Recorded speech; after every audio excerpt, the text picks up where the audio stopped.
قل ان صلاتي ونسكي ومحياي ومماتي لله رب العالمين۔ میری نماز، میرے تمام مراسم عبودیت، میرا جینا اور میرا مرنا سب کچھ اللہ رب العالمین کے لیے ہے۔ قل ان صلاتي ونسكي ومحياي ومماتي لله رب العالمين۔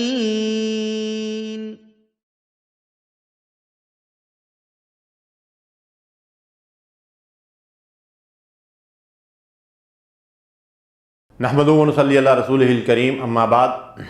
محترم سامعین کرام، اس نشست میں ہم عید الاضحیٰ کے مسائل اور احکام کا ذکر کریں گے۔ عید الفطر اور عید الاضحیٰ دو اہم ترین تہوار ہیں جو اللہ تعالیٰ نے امت مسلمہ کو عطا فرمائے ہیں۔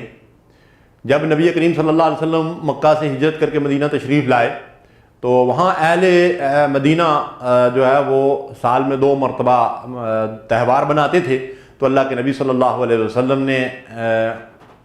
فرمایا کہ اللہ تعالیٰ نے تمہیں ان 2 تہواروں سے بہتر تہوار عطا فرما دیے ہیں، ایک عید الفطر ہے اور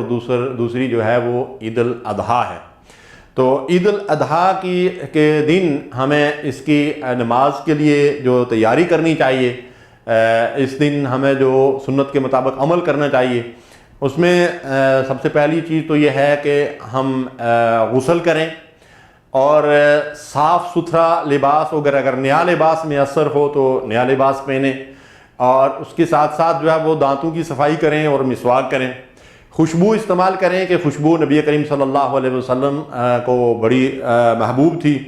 اور پھر عید الاضحیٰ کے موقع پر ہم کچھ کھائے پیے بغیر عیدگاہ کی طرف جائیں۔ عید الفطر میں سنت کیا ہے کہ ہم کوئی میٹھی چیز یا کھجوریں وغیرہ تاک عدد کھا کر عیدگاہ کی طرف جائیں، لیکن عید الاضحیٰ میں کچھ کھائے پیے بغیر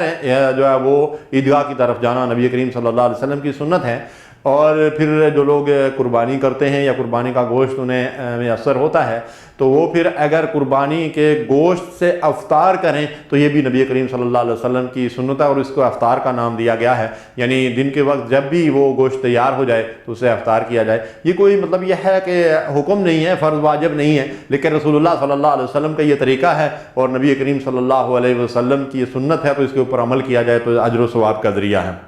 اور اس طرح ہم جب عیدگاہ کی طرف جائیں تو تکبیر پڑھتے ہوئے جو ہے وہ عیدگاہ کی طرف جائیں، اور انفرادی طور پر تکبیر پڑھیں، عورتیں آہستہ آواز سے اور مرد جو ہے وہ بآواز بلند بھی پڑھیں، اور تکبیر کا صیغہ اللہ اکبر لا الہ الا اللہ اللہ اکبر وللہ الحمد۔ اور اسی طریقے سے جو ہے وہ بعض لوگ جب نماز ختم ہوتی ہے تو خطبہ سنے بغیر ہی اٹھ کر چلنا شروع کر دیتے ہیں، حتیٰ کہ خطبہ بھی نہیں سنتے، اور پھر جو اجتماعی دعا ہوتی ہے اس کے اجر و ثواب سے بھی جو ہے وہ محروم رہتے ہیں۔ حالانکہ عیدین کے موقع پر اللہ کے نبی صلی اللہ علیہ وسلم نے خطبے کے سماعت اور اجتماعی دعا کو اس قدر اہمیت دی ہے کہ خواتین سے مخاطب ہو کر اللہ کے حبیب علیہ الصلوۃ والسلام نے ارشاد فرمایا کہ جو خواتین حیض و نفاس کی وجہ سے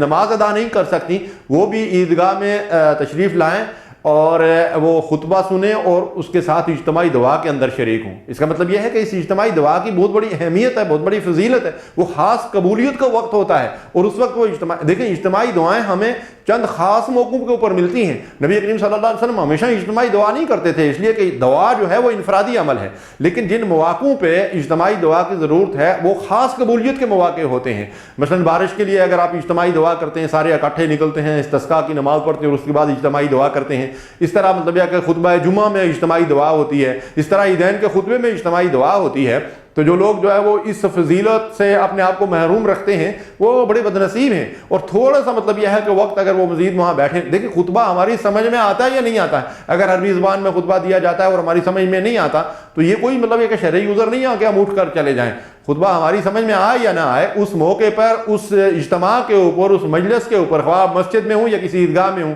اللہ تعالیٰ کی بے حد و حساب رحمتیں نازل ہو رہی ہوتی ہیں، تو کیوں آپ مطلب ان سے اپنے آپ کو محروم رکھتے ہیں؟ اس لیے جو ہے وہ خطبہ بھی سنیں اور اس کے بعد اجتماعی دعا کے اندر جو ہے وہ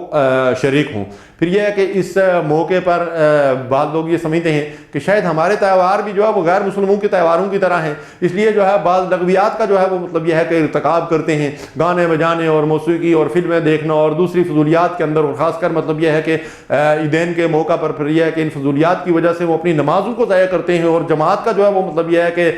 خیال نہیں کرتے اور باجماعت نماز ادا نہیں کرتے، یا بعض جو ہے وہ چھٹی کی وجہ سے پھر سوئے پڑے رہتے ہیں اور اس کی وجہ سے ان کی نمازیں جو ہے وہ ضائع ہوتی ہیں یا جماعت سے جو ہے وہ نماز رہ جاتی ہے۔ تو ہمیں ان چیزوں سے اپنے آپ کو بچانا چاہیے، یہ بڑے مقدس دین ہیں، بڑے مبارک دین ہیں، تو ان دنوں میں لغویات جو ہے وہ زیادہ بڑا گناہ ہو جاتا ہے عام دنوں کی بنسبت، تو ہمیں ان چیزوں سے پرہیز کرنا چاہیے اور مقدس دنوں کا احترام کرنا چاہیے اور زیادہ سے زیادہ عبادت میں ان دنوں کو گزارنا چاہیے۔ اللہ تبارک و تعالی ہمیں عمل کی توفیق دے اور عید کی خوشیاں ہم سب کو نصیب فرمائے۔ وصلی اللہ علی نبینا محمد۔ قل إن صلاتي ونسكي ومحياي ومماتي لله رب العالمين۔ میری نماز، میرے تمام مراسم عبودیت، میرا جینا اور میرا مرنا سب کچھ اللہ رب العالمین کے لیے ہے۔ قل إن صلاتي ونسكي ومحياي ومماتي لله رب العالمين۔